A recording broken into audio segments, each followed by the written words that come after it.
but like, it's crazy how many people get like seriously hurt, and you really can't you can't let it get you.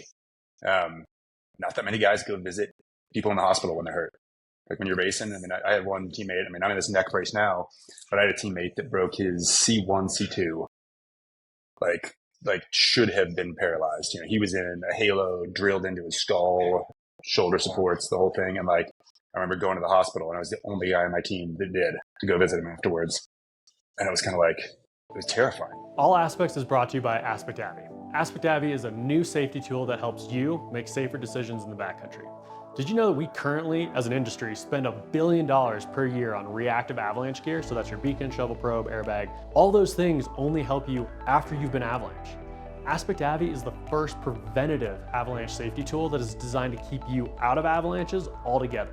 Our algorithm processes a huge amount of data and scrapes the avalanche forecast in every forecast zone across the country. Then it shows you on the map where it's high and low risk for today's avalanche stage. Clear means low risk. Red is high risk. Red equals dead. Don't go in there. This is called adaptive slope shading, or AS. The reason why this is so revolutionary is because it changes and updates as the conditions change. Nobody else has AS because we invented it. AspectAvy also has a ton of awesome tools built into it, like a tri-axis slope angle meter, trailhead and drop-in checklist, and my personal favorite, the forecast update tool. The best part is AspectAvy is giving away this life-saving tool 100% free. AspectAvy is committed to making the backcountry safer and more fun for everyone in our community. You can download AspectAvy on iOS right now for the App Store. Android, it's coming soon. Remember, there are dozens of apps that get you into the backcountry, but only AspectAvy is designed to bring you home safely. Thanks to our business daddy, AspectAvy, for making the All Aspects podcast possible. Now let's get to the show. Okay, what's up, guys? Good morning. We have Will Frischkorn here with us on the pod today. Will is a ex-pro cyclist. He's our first Tour de France rider, which to me, I mean, for a podcast of this like magnitude, I'm surprised we haven't had a Tour de France guy yet, to be fair. Right? I mean, come on. And you are also an entrepreneur. You and your wife live here in Crested Butte. You do a fair amount of backcountry skiing. You're teaching your kids about backcountry skiing. I think you guys have a really cool story, and we're really excited to have you guys on. Well, you on. Coral's not here. And then for people who are not watching this, Will, you're in a neck brace right now. Do you want to run us through that real quick? You know, short, long, I highly recommend, if you are ever thinking about a 12-foot reverse swan dive, have water underneath you for the landing zone, not a hardwood floor and a foosball table. Yeah, it was, they say ladders are dangerous, and ladders are dangerous, kids. If you're thinking of carrying like an 80-pound mattress up a ladder with one hand hopping rung to rung, just don't do it. Just say no. Get some help. But yeah, I bounced off this thing 2 weeks ago, landed on my back, 12 feet down, cracked the C6, C7, T1, T2, T3 vertebrae all. So I got a pretty good ding, but unbelievably lucky. You know, I can still email and drive, where, you know, there's a good chance otherwise I would not have been able to do so. And, you know, the outcomes could have been burly. So that's risk you should not take. Ladders, one hand. But no, I feel awfully lucky to be on here today, man. Well, damn, dude. I'm glad you're okay. That's super scary. Yeah. Well, let's just jump right in here, man. Can I just like ask you right off the bat? Because I've always been curious about this. You know, you watch like the Unchained or the Tour de France show on Netflix or whatever. There's all the guys in the peloton. And they're like within, you know, centimeters of each other. Are you guys all talking shit to each other? Or are you just like kind of chatting about your day? What's going on in there? There's a lot of chat about your day. There's a lot of like, you're either suffering so hard there's no conversation, or you're actually kind of on chill mode where like the brakes up the road, everything's stable, you know, and you're having good conversation. Yeah, it might not be like super fluid. There might be some pauses. You might be breathing a little harder than normal, but no, cycling is a wonderfully social sport. Actually, it's kind of fun in that way. Even, you know, there are days when you're racing, you know, full gas, 6 hours. You know, there's not a word said other than get the fuck out of the way. You know, we're going. You know, yakking in your radio to your team. But there are other days where it's lovely, and you go. I mean, it's essentially like going for a big long ride with a bunch of buddies. Yeah, until the end, and then it's game on. Just a casual 200-kilometer bike ride with the I mean, you have to be in boys. the draft. I mean, you're just sucking a wheel all day long. It's easy. No, it's Damn. kind of funny actually. Now I constantly, after I retired, it's been 15 years or so now. I did not ride a bunch for a couple of years. Started business, had kids. I mean, there was probably 4 or 5 years where I rode 4 or 5 times. But I got super into trail running, and that was definitely like how I burned a lot of that pent up energy that needs to get out every morning. And you get back on a bike, and even when you're like relatively fit doing something else, I'd go out and I'd ride and be like, I have no idea how I used to be able to do that. Like, I could actually go fast. That was good. And I'm not anymore. Now it's like, old ladies and kids are blasting by me. But Well, it's plus it's a I whole your lot more doubt fun bar, that. now. I've been out with you. I don't believe that at all. Um, so, Will, plus I your got to bar is ask so you. high. I got to ask you a little bit about um, your Dr. Jekyll and Mr. Hyde nature, because I think anyone who knows you is like, wow, Will is a remarkably positive, upbeat person, just puts out great energy into the world. But then there's this like alter ego, the shadow side that we all have. And I got a little glimpse of that when we were out for a ski, and you were like, "Oh yeah, that's so wild." Yeah, I put that guy in a ditch. It wasn't even a race. It was just like a A like a local class. race. Was He it a was doing local some. race? He Informal was doing. ride? It was a local race, and he was doing something that didn't mesh with the etiquette of what should have been happening. And The there was a unwritten ditch, rules. He was violating the unwritten rules, and you took Oh, on the enforcer role. And I was asking your and there was a wife, because ditch available. I turned to her and I was like, he could have like wrecked this guy, like broken collarbone or worse. And she's like, oh yeah, Will's totally psycho when you get him on a bike. It's just like what the guy you know now doesn't exist. So how do you hold those two things, like upstanding citizen, loving father and husband, and then enforcer when you're on the bike? It's kind of like a persistent slab avalanche, right? Most of the time, you don't want to do anything mean. You're just kind of hiding out deep down there. You're being nice. You're letting people ski the POW. But then every once in a while, you got to get it done. And whatever it is, you just got to do it. And if it messes someone up, it messes someone up. But hopefully, it doesn't too badly. did you just Okay. like run him off the road, or were you like what's And he etiquette? was Are you kind of. allowed to give him a little bump? You just kind of like make room go away. And if someone's coming and they're shooting for room and that room is gone, their options are kind of limited. And typically, they choose the option of not running into someone from behind and thinking they might be able to ride it out in the grass. But in this case, opportune ditch was there and served its purpose. That checks out. Wow. Well, Different world. I mean, kind of on that note of running into ditches on a bike, like the races that you did are these tours of whole countries, right? So you guys are doing 2 to 3 weeks riding every day, right? I mean, like how how do you guys kind of go through that, managing your risk? I mean, there's so much risk there. There's physical risk of crashing, fatigue, like that kind of stuff. Also, like health risk of just like dehydration and like, are you eating enough? Like, how are you getting enough calories going for like what you're burning? Like, can you kind of just walk us through what's like generally talked about, like when you guys are on the bus or like in your pre-race meeting or that kind of stuff? I think big picture, there is so much risk in a lot of sports. And when you start out, when you're young, you're getting going, you kind of just have to pretend it's not there. I think there's a huge element among, and speaking specifically to cyclists, but I have to assume it's similar in other sports where, it's your dream as a kid. So you're young, you bounce off stuff, you get hurt, you get better quick. As a kid, you don't necessarily have a great ability to judge risk or make critical choices. You go with it, especially when it's something like, for me, when I was like 16, I started racing bikes, had pretty good success pretty quickly. And it was like, okay, this is what I'm going to do. And almost anything that's in the way of that, you have to tune out, whether it's, honestly, it's becoming like quite selfish. A handful of years later, I look back and was like, wow, I was, still a very nice person. I tried to be, but I was pretty selfish, like every athlete for those years, because you have to pour everything into it. And then anything that is in your way that often has a risk element to it, you just play ostrich, put your head in the sand and pretend it's not there.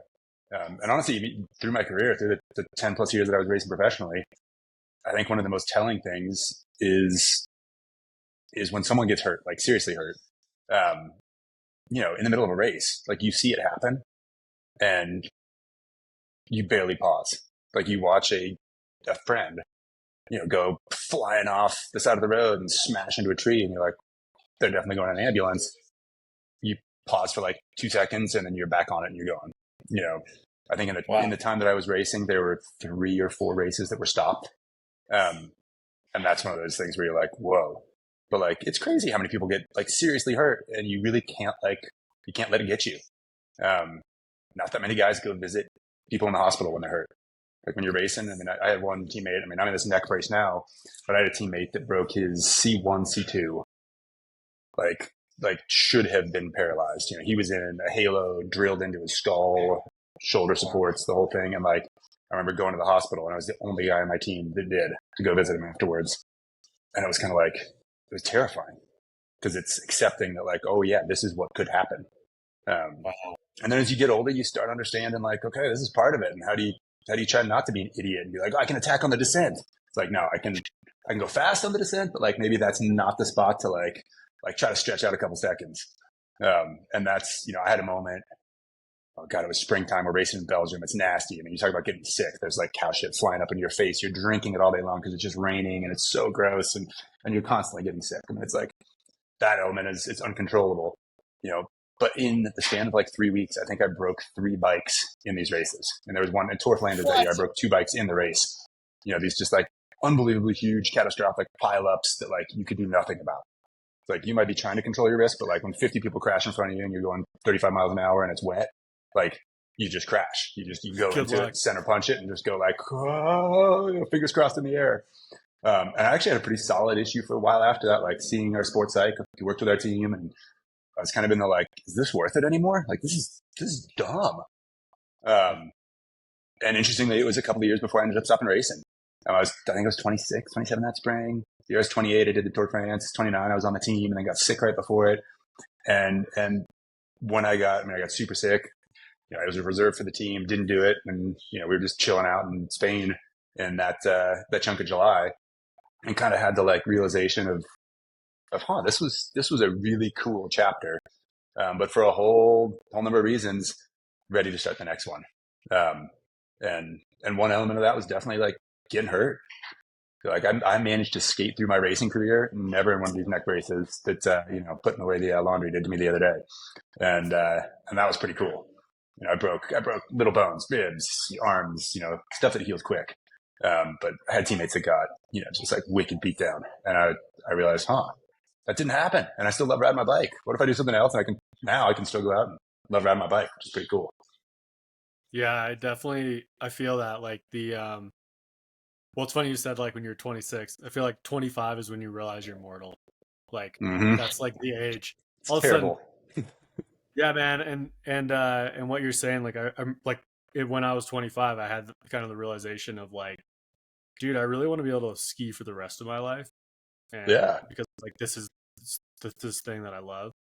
And I was starting to kind of feel like I was pushing it on the edge of like, I don't know if the tricks we're doing, if if I'm gonna be built for that, like going forward. And so I totally resonate with what you're saying there.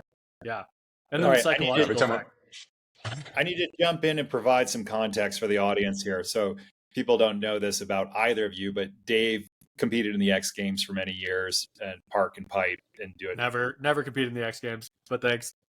Oh, really? Oh, oops, my bad. All right. Pro skier and 100-foot gap jumps, stuff like that. And facing your mortality on a very regular basis.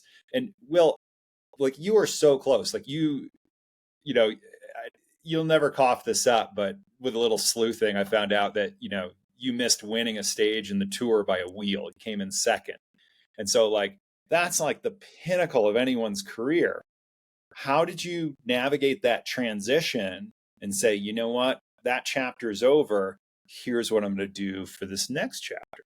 It was a big, big decision. And honestly, I feel like my cycling career was bookended by 2 really hard, but wholeheartedly enthusiastic, grab and go with them decisions.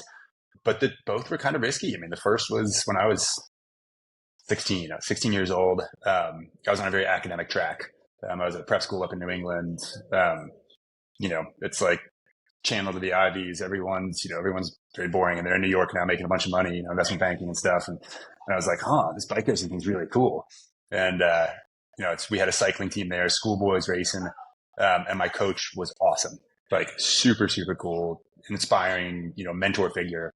He had raced professionally, lived in the town adjacent to where the school was, and he would take us out on rides, and ex-pros would come and ride with us. And I was like, like amazing. And he really encouraged me to chase cycling. But that quickly led to the point where it was like, I was not going to be able to stay on this academic track. I was not going to be able to stay at the school. I got invited to move to the training center, the Olympic Training Center down in Colorado Springs. My mom actually took the letter, the invitation letter, and redlined the 37 grammatical and spelling errors in this one-page invitation letter. She was like, honey, I don't know if this is a good idea. I was like, oh, come on, this is awesome. And, but they're bikers. They're not supposed to be smart. Come on, Mom. Like we're burning brain cells all day long out there. And, but it was a huge thing. It was like, okay, I'm stepping out of a very traditional path, with a very traditional, likely outcome to like hopefully this friggin' works. And Dave, it's really challenging for kids that are on that or at that level in sport where you have to make the decision of like, do I go all in and sacrifice almost everything else for it? Is that the right decision? And, with a dream and with, blinders on, you just go for it, but it was a hugely risky thing. And then to forgo college, I didn't go to college. I never got a higher education. Other than traveling around the world, riding my bike pretty fast. And I am eternally grateful for that education. It was like the coolest one I could ever have. But that conversation with my parents, it was a big one. I was like, yeah, I'm not. I've got a pro contract in my hand for next year. I'm also applying to college at the same time. Are you guys okay with me making this choice? Like not, school will be there later, hopefully. And they're like, yeah, school will be there later. And looking back, I can't believe that they were as supportive as they were. It was so cool. I would struggle with that with my kids right now. My 10-year-old's like, I don't want to go to college because you didn't. And if I go to college, I got to leave Mom. And I'm like, solid. Both, I love Mom too. She's cool. And, I did not go to college and life worked out. But college is cool. So that was a huge decision. And looking back, so risky, in terms of life trajectory. And I just got lucky it worked. So many of my teammates as 18, 19-year-olds, within 2 years after that, were no longer racing. And that transition out of sport, when you've given it everything at that point in life, and it's not your choice, is really hard. Really hard. Yep. Dude, it's your whole identity. Like, you don't even know. It's like, you're like, it's almost like a part of you died. It's crazy. And I watched that happen to some of these guys. It was just like tragic in the number that fell off the wagon and like in ways you would never want to. And it's fun now, like actually seeing some of them, like, 20 years on, you're like reconnecting, like, oh, whoa, like you found it eventually, but it was hard for 5 years. And a lot of guys have that same thing at the conclusion of their career. So like when I stopped, I was 29. My wife and I, girlfriend at the time, we were living in Spain. Most of what I was doing was over in Europe. And we had that moment, like this just kind of realization of like, let's do the next thing.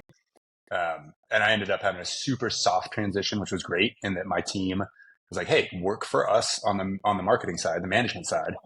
So I ended up for a year working for the team, kind of feeling out like, would this be an interesting direction? Our team director was a good friend of mine. Still had that culture, the support network of the team that you're familiar with, community. Oh, interesting. Wow, that's really so comfortable. And it was great. I essentially got a year to, one, make some unbelievable connections in the industry. I worked with all of our sponsors. I got to put together a hospitality program. So, you give $1 million to the team from your company, you come hang out at the Tour de France, get to fly on a helicopter and watch stuff. Super fun. But I also realized, okay, this is not where I want to go long term. And at the time, my wife and I, we were spinning on some business ideas, and we had fallen in love with like the small markets of Europe. Food, wine, community are like, it's our foundation. And there are all these like epic little markets over there. Every street corner has one. And there's one in Girona, Spain, where we live called the Rigo, that if you were in Girona, like riding your bike around, you see this little corner thing, and you've been to our store in Boulder that we started, a couple of years afterwards, you'd be like, that was it. And we just took this huge flyer. This was the next like big, idiotic, like risky decision we took, was like, we're going to step out of like what's pretty comfortable and pretty awesome and we're going to try to start a retail food business as two young people that have never worked in retail food.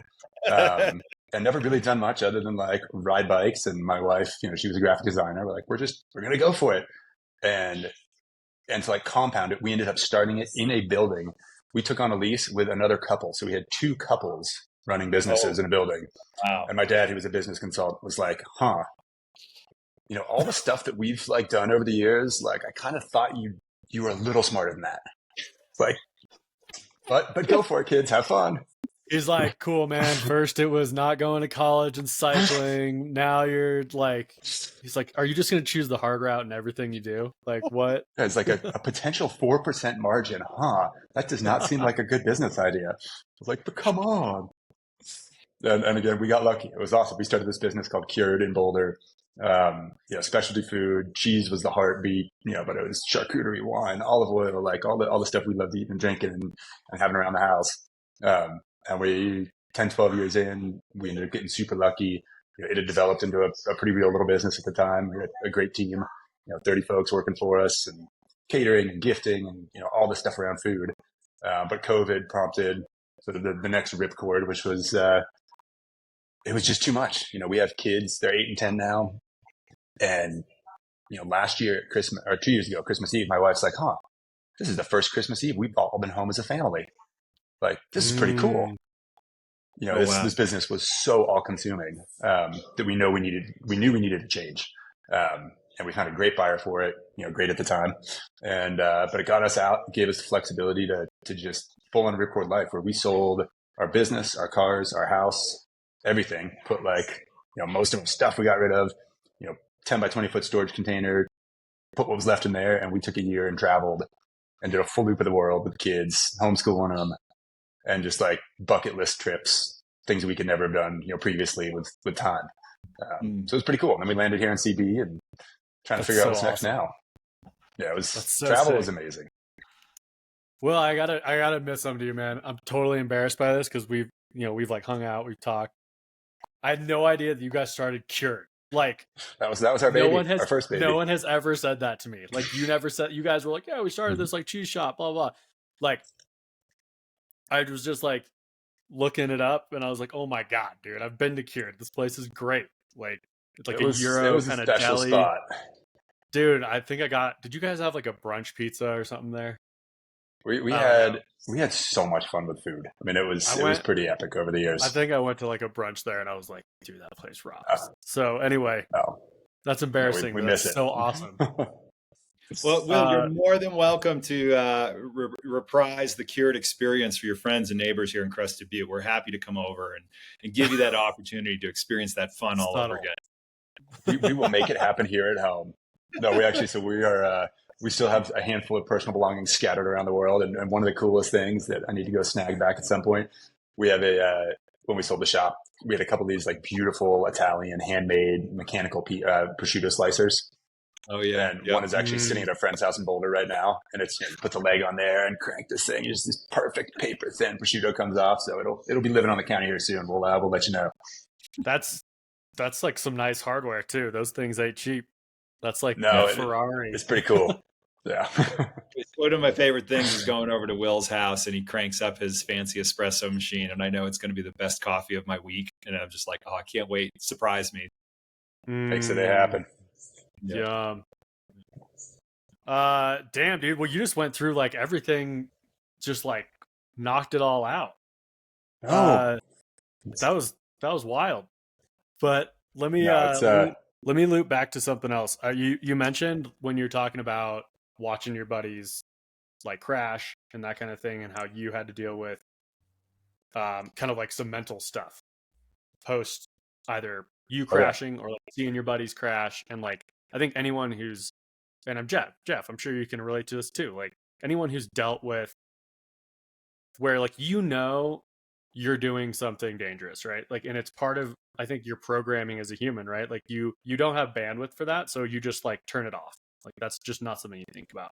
And then it's almost more shocking than when one of your friends or colleagues or competitors like has a big blow up, because it's like all of a sudden you're faced with the reality of this, of the the consequences Yeah, the of potential your act. consequences.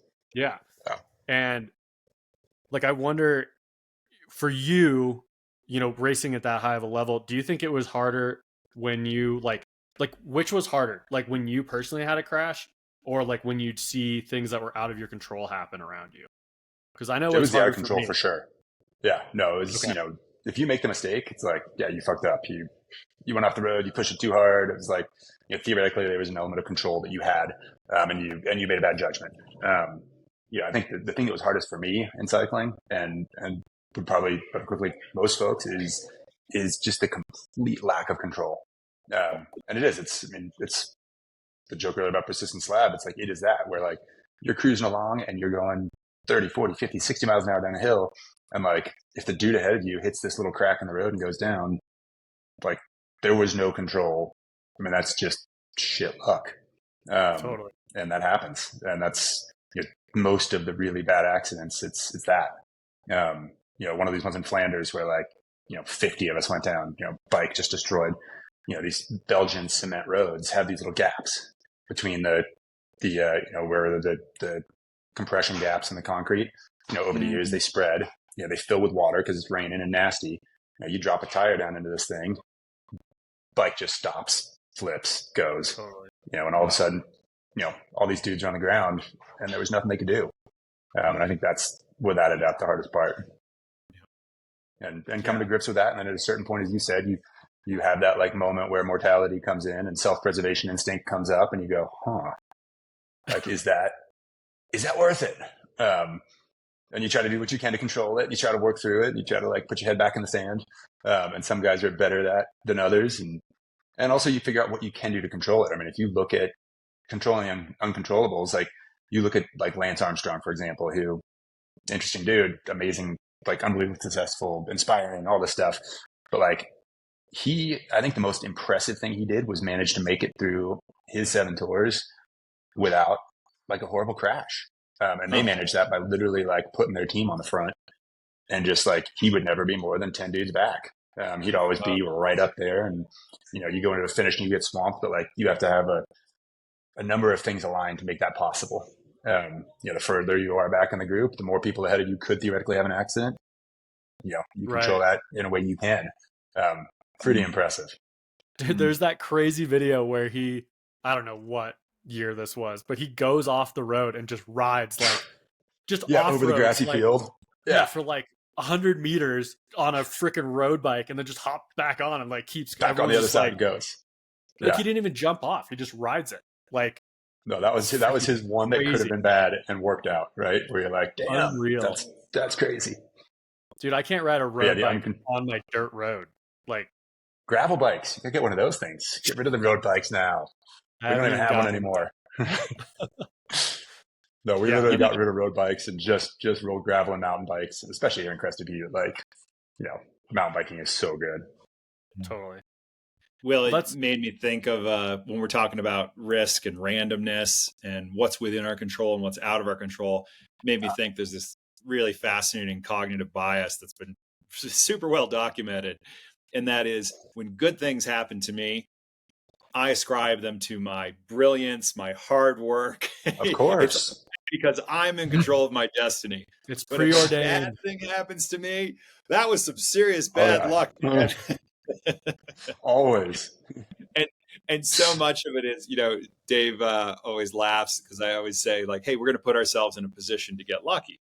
We're going to work really hard and leverage our knowledge and experience and set ourselves up for success. But ultimately, there's going to be some luck and randomness involved. And, particularly when we're dealing in the natural world, there's a lot of chaotic events, and it's kind of a bell-shaped curve of random possible outcomes, and we can influence it. But that feeling of control when we're in the backcountry and like, oh, we slayed this big line, we have our finger on the pulse, we knew exactly what was going on. That's that cognitive bias kicking in where I'm like fluffing my own feathers, being like, oh, we're so clever, we're riding steep stuff on a considerable day with a PWL, and we've outsmarted the problem. And it's like, well, we can do that for a while, and eventually our luck runs out. And then if something bad happens to her, like, I don't know what happened. Oh my God. We've been doing it like this for so long. I can't believe this just happened. That was some bad luck. And you're like, Yeah. Biggest challenges with the avalanche world, right? It's like you don't have negative feedback until it's real negative. Yeah. Yeah. Yeah. Yeah, it's like Catastrophic negative often. it's like yeah. the Yeah. hardest thing is you're just like, okay, with this one particular risk fact, like I don't know, risk category, it's not like other things where like, okay, like you can have a little crash here and you learn from that, or like you like, oh, you blow a tire and you learn from that. Like it's like everything's fine and then maybe potentially life ending. Hey everyone, hope you're enjoying the pod so far. I just wanted to take a quick break to tell you about one of the most unique features of AspectAvy, which is the forecast update tool. The forecast update tool allows you to input real-time feedback about snow conditions and stability into the app as you're touring.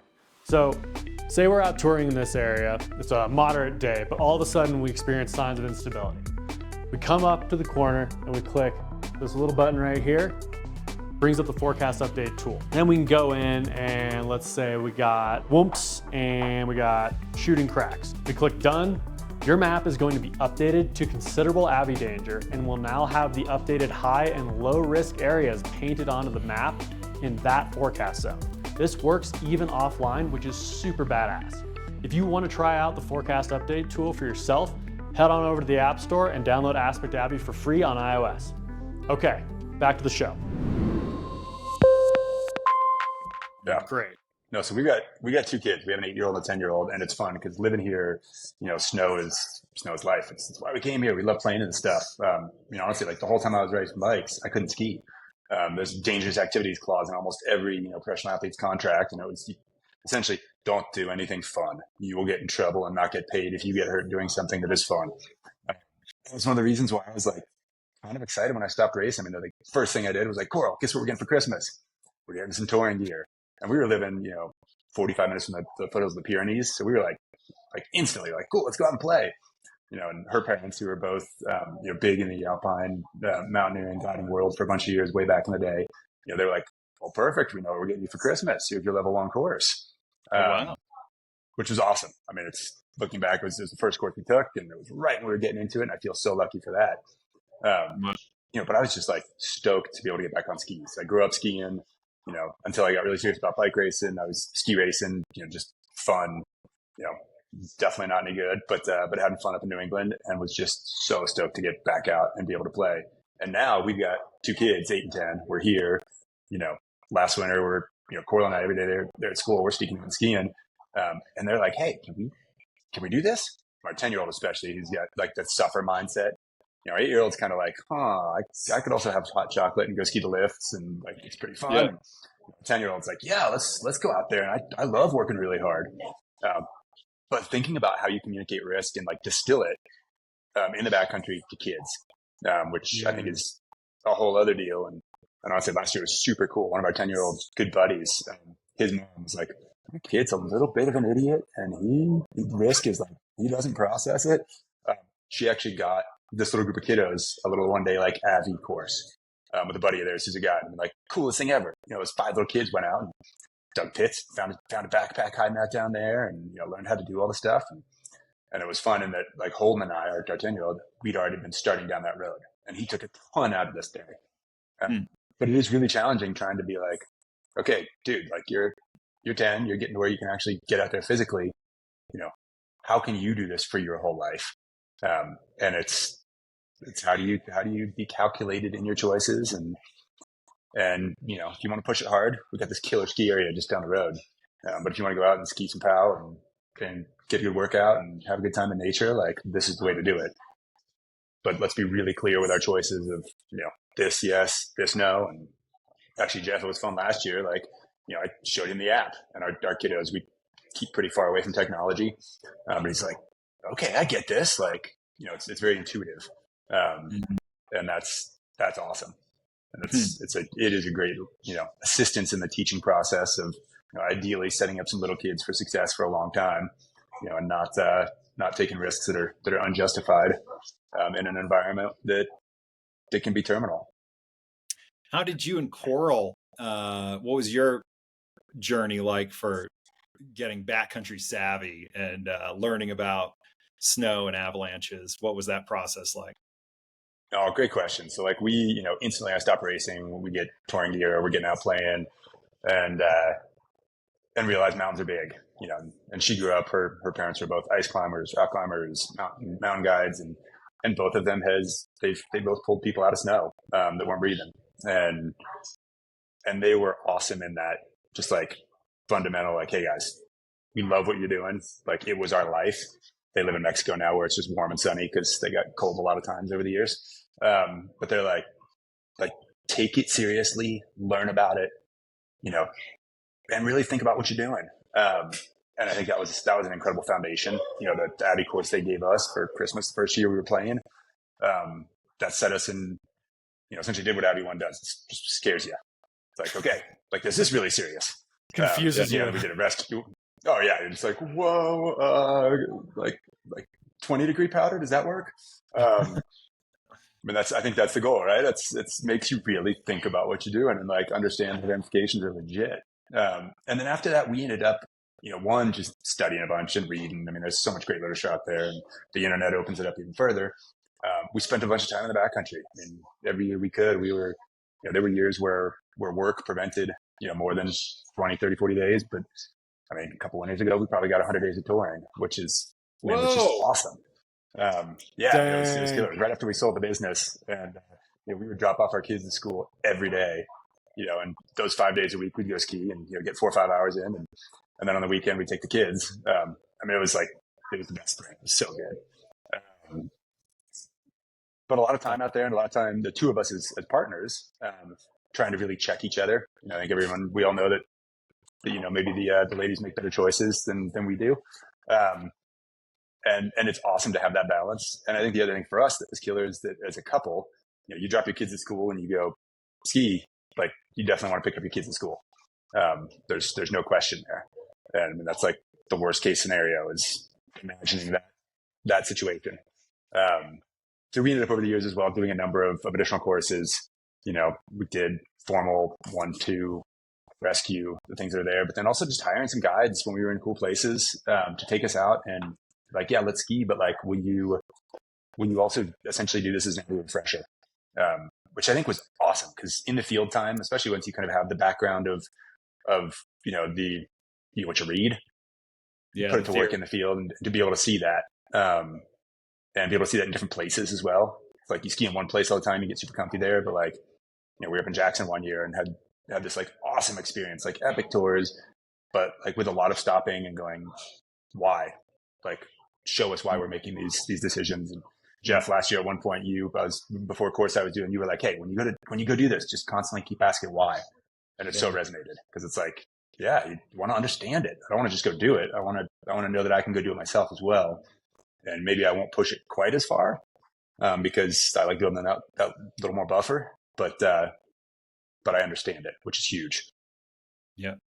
Do you guys have a sense of how you managed risk in the past to now has evolved? I think self-preservation instinct as you age continues to rise. You still want to go get your yayas out. Every once in a while, you realize that that's pushing you a little harder than you should. But I mean, technology now, and I mean, obviously the app is a huge thing. But over the years, we just really, you plan a little bit better before you go out. You make some like just clear yes, no's, and kind of like people talk about like guides, setting a run list for the day. It's just like, no matter what, we're not going to go over there. Like, that's just a no-go zone. We were skiing on Berthoud a bunch when we were in the Front Range, and the Current Creek zone was like a favorite. And you're like, Russell would be really fun today. There's this awesome line off State there. It'd be super fun, but like, that's a no. And you watch a couple of idiots going up there and skiing on certain days, and you're like, wow, that was fun for them. That's terrifying. I just triggered a little finger mode over here, and that was on like a rollover. They got lucky. But yeah, being more critical about setting boundaries, I think, is one of the things that's changed the most for us. And then also just going out on certain days and not having any ambition to do something big, but just go, yeah, let's just go get a bunch of vert and a bunch of powder, and it's really fun. There's a zone, Jeff, you took us last year that, Coney's, which is not far from town here. You can access it on skis. You don't need sled. You get in there, and there are areas in it where there's potential risk, but there's one little zone that's pretty darn safe. And like, I mean, I bet we did 20 days in that zone last year, because there were some sketchy days here. And you're like, as long as we so long, a lot. But you're like, we've skied this, 3 days a week. You get a really good feel for it, and you're like, we'll just stick there because that works, and it's still a blast. And understanding that where like it's not objective driven, it's not mission based. It's like, let's just go have fun, get tired, come home and be happy. Yeah. Hey, Will, I want to correct you on one thing. The first time we went skiing, I didn't take you guys. You guys took me. You set us up for success. No, so the first time we skied with Jeff, would you see Jeff put you in a position to get lucky? He put us in a position to get lucky. That was the goal. No, it was awesome. We met at Seesaw last year, just over a year ago. And we came back home, and a couple days later, he's like, dude, there's this early season storm that hit. You want to go ski? Let's go test the app. Just been learning about it, and we got some. We both downloaded. We got on the phones. We get the trailhead. You pretty quickly out of cell. You're offline mode, and we start out in this area. And he's like, okay, you guys, you take the reins. Did that freak you out? Because you probably thought, oh, we're going with a IFMGA guide. We're going to get guided. This will be great. And then it's like, no. You guys are going to guide me with the app. Good luck. Well, the cool thing, I think you look at it and you're like, this is the zone where we're going to go play. Show us, show me where to go safely. And the app made it very just intuitive, right? You look at it, and you're like, cool, this is go, this is no go. That go zone looks really fun. Sweet, let's go play over there. And even as you're like on the slope, certain areas where you're like, okay, do we need to throw a kick turn in here? Like head back the other direction? Are we starting to get there? And you're like, oh yeah, cool. There's red. Boom. It was really, it was inspiring in that way. And but we got home, Coral and I afterwards, we'd been contemplating investing in the company and helping the mission be realized. And we got home the next day. I was like, yeah, we got to be a part of this. This is, it's too good not to make happen. People need it. We were sold pretty quick. It's cool hearing kind of the, I've heard you guys' investor story for AspectAvy several times, but, kind of having this conversation leading into it with a little more insight into how much you are playing in the backcountry with your kids and like how much, like it really does help put that whole picture together. Like, man, when you were just talking a second ago, I was like, man, it must be a really hard thing because you don't want to discourage kids from being super stoked, right? Like they have that just overdrive makes the world go around. Happiness. Yeah. Like, and you want to inspire that and like, and honestly, like feed off of it, right? You're like, fuck yeah. It's the best thing ever. How do you also then balance like, hey, I want you to be stoked and I want you to have that unlimited mindset, but like what we're doing right now is deadly, and then like, so the fact that then this tool comes along that you guys see, like it makes so much more sense of that mindset you guys were in. Like, well, okay, wow, this is maybe the next step or kind of the future of where we're headed with this whole thing.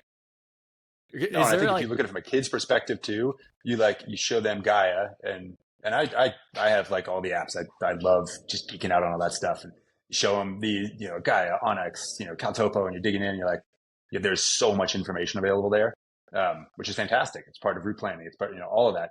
But you show that to a 10-year-old and they're kind of like, whatever. Yeah, I understand that. Sure. But if you show them something that's just like, yay, nay, like, and this is why there's this magic number, they get that. And that's what's so cool about it. And that also is one of the things, it's like the Steve Jobs story of taking an iPhone to like Africa and give it to like a 3-year-old there that's never seen tech and instantly they're like swiping and figure out how it works just intuitively. Like that was his like aha moment where it's like, oh, this is going to be big. Good choice. It's kind of the same thing. It's how do you take a bunch of information and distill it and make it easy to use. And that I think for us, and especially when you start looking at kids that are using it, like, yeah, I can get my kid Gaia. He's not going to get anything out of that other than like, whoa, this looks really cool. Look at all these colors and like this is beautiful. But you can give them something like AspectAvy and they could go and drive it and make it work, which is just huge. You think you're going to have your oldest son put the skin track in and have him lead you on a tour? Dude, heck yeah. No, he's a little beast. As you're recovering fitness from the neck injury, might be like, all right, out in front. Here you go. Yep, you're breaking trail, dude. That's your training. Yep. Get back. Slowly build up to where I can chase him down. No, they're already at that point where you're like, oh man, they're going to be fitter than we are and faster than we are at all this real soon. It's terrifying. It's brutal. So, Will, I think you come from a background of folks investing. I know your sister's in the startup world, and I think your family as well. How do you approach risk when you're looking at as an angel investor, as you're looking at opportunities? Because if there's no risk, there's very little. Yeah, it's not worth it. Exactly. So you got to balance that. How do you approach that when you're investing in companies?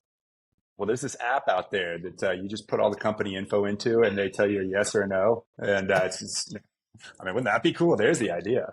Cool. Apply this. No, it's a tricky one because obviously, yeah, without risk, are you going to outperform? No, you gotta take some risk.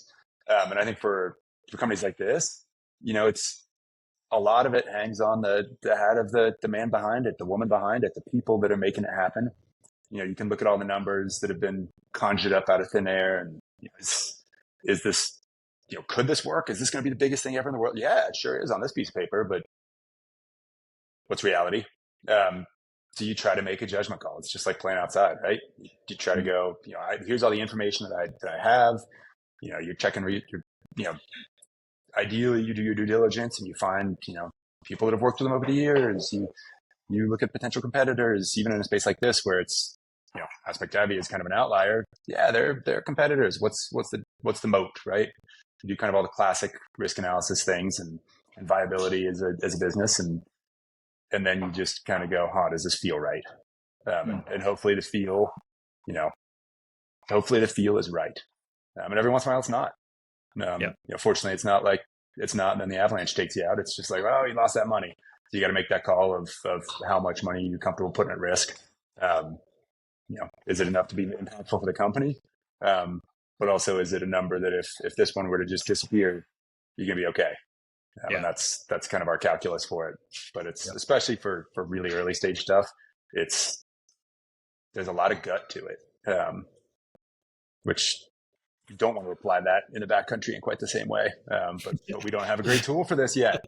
How did you, if we describe gut as our intuition, our subconscious processing, how did you develop that subconscious, that skill set, that autonomic processing, if you will? How did you develop that, especially transitioning from cycling? Like, were you angel investing while you were still cycling?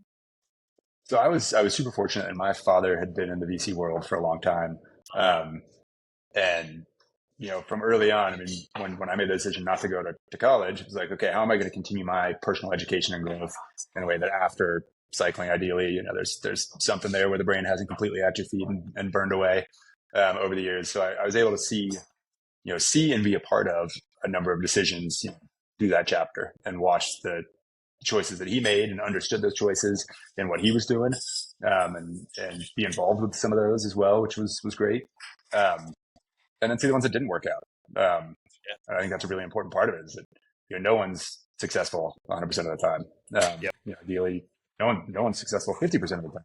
And if you look at it from an investor perspective, if you're lucky 30% of the time, you're actually doing really well. And ideally, those 30, wipe away the pain from the other 70. So I got to see that over the years, be a part of that over the years, and have that sort of practical education, which was great. But I don't think anybody ever hones it. You hone it when you're done. Totally. What do you got going in the background there, Will? Oh, apologies. My wife just running through here. She's trying to pick up all the pieces of my life that I can't help with right now. It's brutal. Wow. Yeah, it's a lot. This spring I actually broke both of my hands. So I've been trying to maximize my health insurance dollars this year. I'd gone like 10 years without a claim, and this year is an opportunity to really crush Anthem and take all the money we paid them over the last decade back. But Coral has picked up a whole lot as I've been not quite at full capacity for a number of months now. Yeah. Dude, I feel like every time there was like multiple times where I've run into you and you have like a new cast on or something, and I was just like, Will, like what the heck? Yeah, what? Oh yeah, no. Two hands at the same time is not to be advised. If you're going to break hands, do them one, let that one heal, then do the next. Space it out a little bit. All right, I want And I, to. and I actually did that right after Coral tore her ACL in February. Yeah, you So guys were a she was down with an duo. ACL and I That's was out with exciting. two hands. We're oh, we're like a clown here. I want to loop back to your family upbringing. So it sounds like you just kind of probably sponged up like most kids of like, hey, this is just kind of our family tradition, much like we have our holiday traditions at Thanksgiving or Halloween or the winter holidays. And so tell me what that was like to just like sponge up and have conversations with your dad, or just like overhearing him on the phone for work, and yeah, how did you take an interest in that afterwards? I was super fortunate in that he thought like financial literacy and education was really important. Yeah, And even as kids, like he would get us It going, is. super It early to is. understand it. It is, and most people it doesn't happen. Which Totally. is like we grew up in a way where like money was very transparent. We had conversations around it as a family early on. You know, at like 10 years old, I was put, as a kid, you going, yeah, here's your allowance, a couple bucks a week, doing this. But like, they actually put me on like a hardcore, I was 10, 11 years old, like fairly substantial allowance, but it's like, you're buying everything. You have to learn how to actually budget. no Like I way. wanted to snowboard at one point. I was having fun with that, and I didn't have enough saved up. And my parents were like, well, we're not going to buy you one. If you want to snowboard, you got to figure out how to do it. And like, looking back, I find it funny because he called up his buddy who was president of the bank. He was like, hey, I'm going to bring my kid in and you're going to like sit down with him and teach him about a loan. But, so I go in and sit down Give with him a our good friend rate. in his office.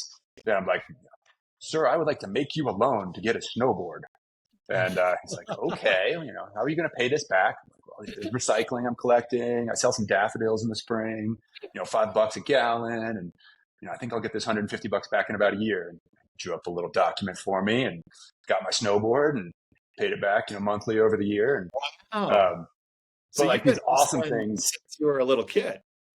you got to make it happen. Wow. Got to make But it that was cool bread. because, right. It's understanding it early and then being attuned to it over the years.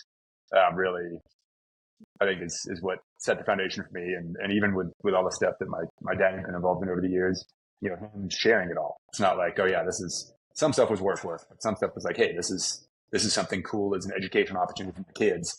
And that was such a gift. Totally. That's actually funny you said that. I had kind of the same experience growing up. My dad, like he was very big emphasis on financial literacy, like the allowance, the chores, essentially it's Yeah. like you get paid your allowance for doing the chores kind of thing. Like, but dude, it makes a huge impact because once you get down the line, like there's subtle things that you don't even realize that are kind of instilled in you that other people just aren't familiar with at all. And it's kind of shocking, especially when you get to No, adulthood. it really is. And being able to take it all the way up where I look back at certain stuff where you're like, oh, man, you wouldn't have learned this in school, even, unless you're in like MBA program. Totally. But to be able to get that practical is huge. And one of the things that we talk about with our kids is like, how do we instill those same foundations, in their education and as they grow up to teach them about it all. Cause it's hard. It takes work. Hell yeah. But Why do I you? think, one of our kids last night, we were renting a VRBO, something for Thanksgiving. He's like, wait, what? Like $270? Like that's so much money. Like how do That's grown-ups do it? that's a year of chores. He's like, I've been saving money, but like I couldn't pay for that whole week. Like, that's a lot to be a grown up. Grown upping sucks. Dude. I'm thinking about the parallels there of having mentorship is so key, because there's plenty of book knowledge that you can get access to if you're so inclined, but someone has to kind of plant the seed and that curiosity in you, and then you get exposed to it. But to have a coach, like every world-class athlete or high performer has a coach. And it's pretty crazy that most people, when they're riding an avalanche train, don't have a coach. This is the riskiest thing they're ever going to do in their life, and they don't have a coach. And when you're talking about how to manage risk, you can tap into that experienced hand and all the crazy stuff they've seen over the years that's beyond our experience envelope. And you can sponge that up, and we stand on the shoulders of the people who came ahead of us. And that's pretty amazing that you had that right from an early age. That resonated with you, and now it's passed down to your kids. No, it's important. I mean, and what you touch on there for the backcountry, I think is huge, right? I mean, mentorship is how so many people, how you take it from like book knowledge and theory to like truly applying it in the field and applying it properly in the field. Yeah. I remember going out like the first time, you're like poking fingers in snow pits, and you're like, how hard do you poke? And like until you're doing it like with somebody, it's like, yeah, exactly, right? But like, how hard is that? And you're like, okay, did my finger just go in the same depth as this dude who's really experienced? Okay, that's actually right. What's the mass of his finger compared to my finger? Like what? Or you just analyze all that, and you do some calculations in the field, and you go, okay, same glove. We'll go same glove. But no, it is. I mean, it's so critical in everything in life. Yeah. I feel like there's a funny, and Will, this is Jeff. You're on the other side of this, but Will, maybe you can feel this, like, or tell me how you feel. I felt like every time over the years, like when I started getting into backcountry skiing or got back into backcountry skiing, there's almost this sort of vibe of like, hey, here's the rules, but like, good luck. Yeah. And it wasn't really till I started hanging out with Jeff, and where it was more of this conversation. It is mentorship. Like I learned so much from Jeff every time I go skiing.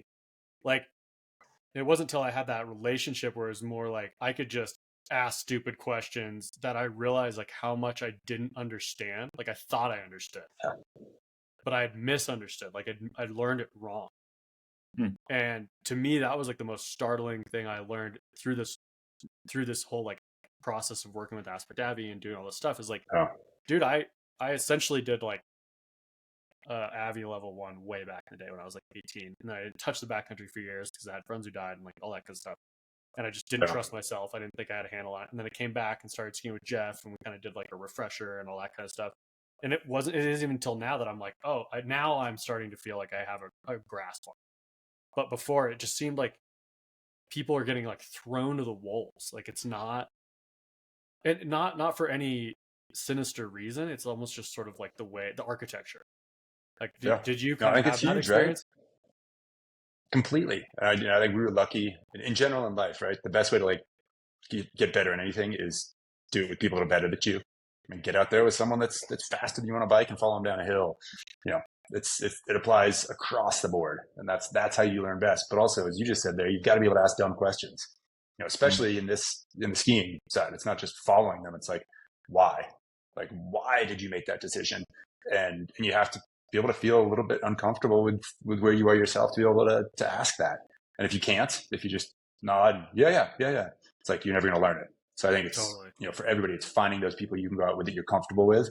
They're willing to push you just a little bit, or willing not to push you, but tell you why we're not pushing, and assess.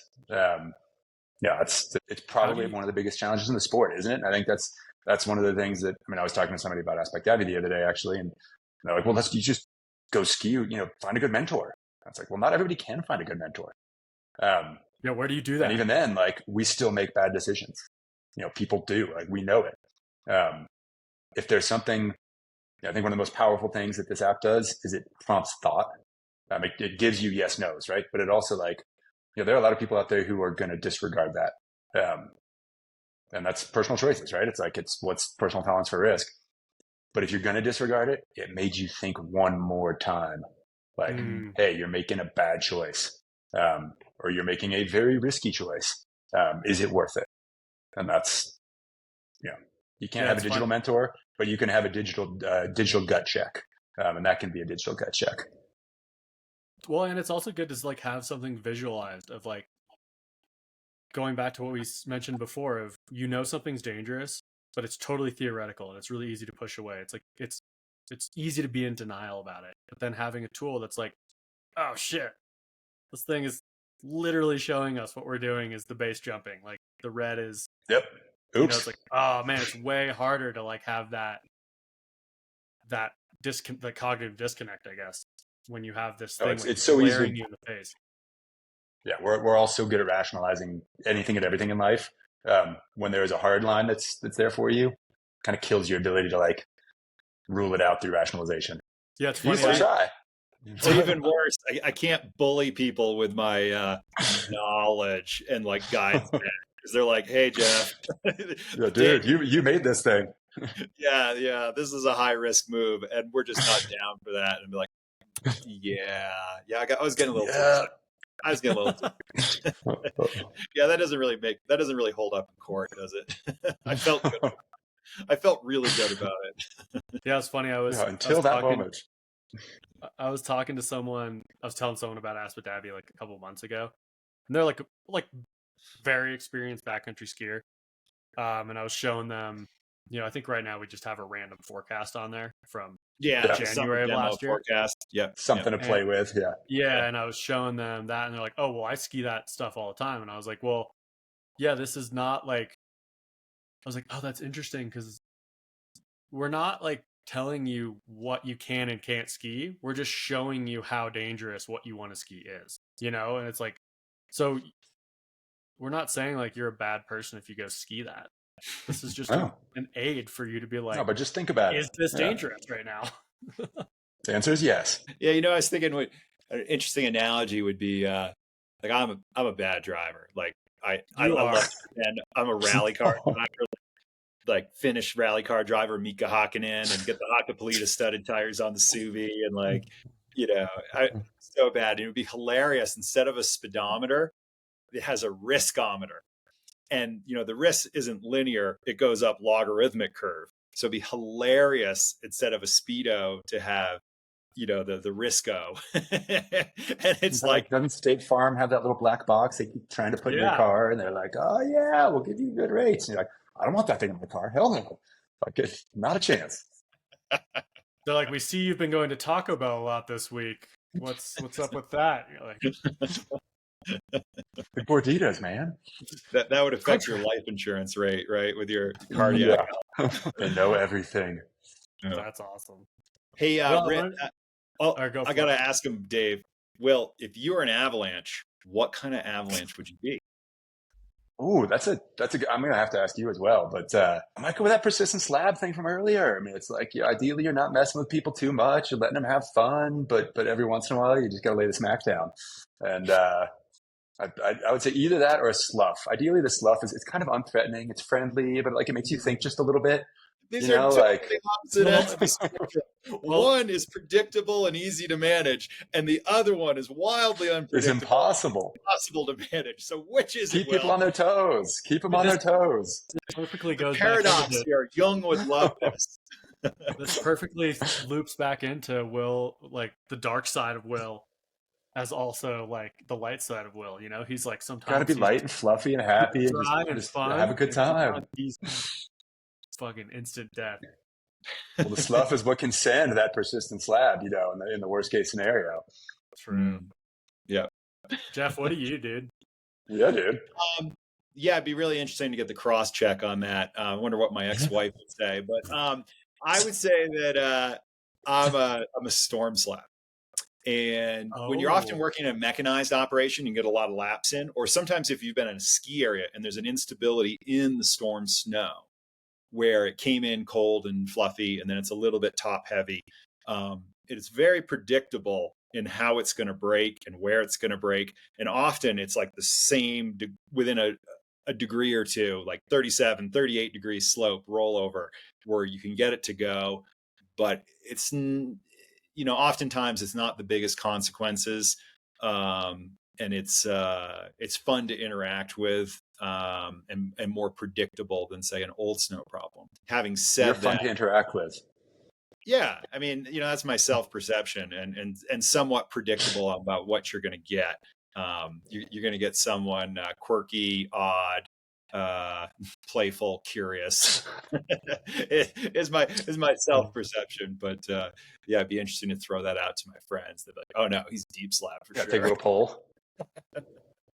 We should go through all of the investors. Like, what avalanche problem is Jeff in your mind? That's a good profile for the website. There's got to be a category on LinkedIn for that, right? Yeah. Oh yeah. That's next year. They're bringing it on. Dave, how would you categorize yourself or characterize? What's your spirit animal? I think I'm the human factor. That's not an avalanche problem. Well, hear me out. Okay. All right. I have a lot of confidence in my skiing ability. Yeah. And like, I know that I can ski a lot of stuff. But if I really want to be, oh, my light died. If I really want to be honest here, like that could easily get me into all sorts of problems. Sure. And so, yeah, I don't know. That's kind of the way I feel about that. It could get me into any type of avalanche, really. I was hoping you'd come up with a total non sequitur and say something like, I'm a dolphin. I'm a whale.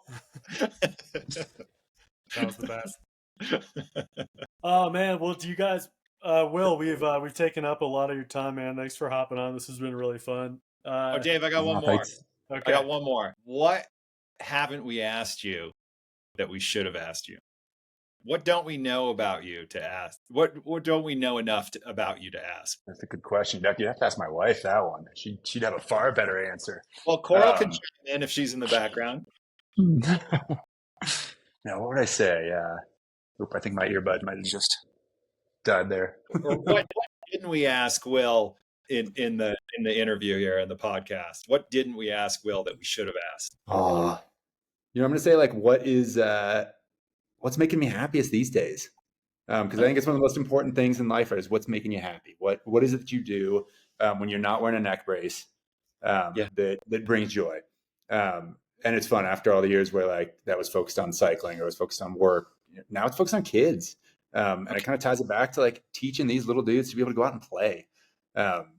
It's honestly one of the coolest things being a dad, being a parent, being a mom, helping instill your love of the outdoors or your love of anything in your kid's psyche and help them understand how to do it well, how to do it safely, but also to have a blast. And there's nothing better than going out, skiing with your kids, seeing them doing something you love, and I think especially at the ages where ours are now, 8 and 10, that they can do that. You can go out and you ride a mountain bike with them and you're like, we just went on a real ride. It's not like I need to go and exercise afterwards. It's like we just did something awesome. And it's the same thing, Nordic skiing. Like both our kids are part of the Nordic program here.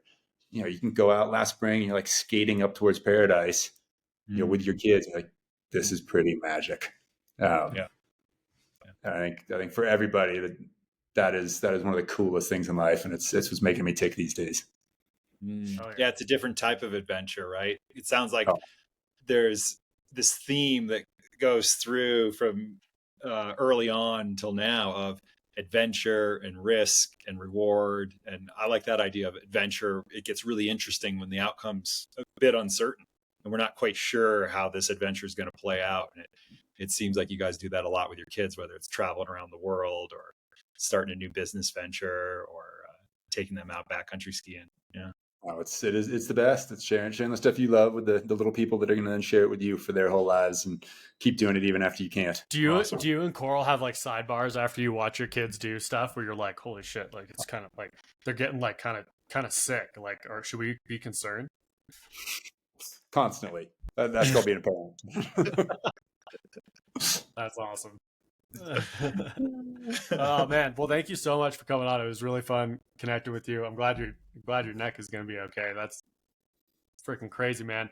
Moral of the story here: ladders, the riskiest thing you can ever do. Don't play on them. Always ask for help. Have someone holding it or handing it up to you, and then ideally, if you are going to get hurt like this, time it for mud season. Great pro tip. I got lucky. Late April or like kind of October zone. Yep, it's working pretty well right now. By the time there's good snow, I should be back at it. Yeah, that's perfect. It'll be great. Well, I got to put in a shameless plug. If you want to join Will and Coral and invest in AspectAvy and help this mission come to fruition of saving lives from avalanches by making the backcountry safer and more fun for everyone, you can look us up at AspectAvy and hit the contact us and drop us an email. And you can join us for as little as $100 on WeFunder, which is like a Kickstarter for investing. Yeah, we'll throw a link in the show notes for WeFunder for anyone who's interested. It's very easy. Highly recommended. Hop on board. Help make it happen. Become a part of this team. The magic. Yeah, I will say that our board meetings are super fun. True. They often involve face shots, and the investor retreat is really something. Yeah, and usually have very good views. Very much so. Yeah. Oh, yes. Yeah. Well, guys, thank you so much for having me on today, and I look forward to getting out and playing some this winter when it's possible again.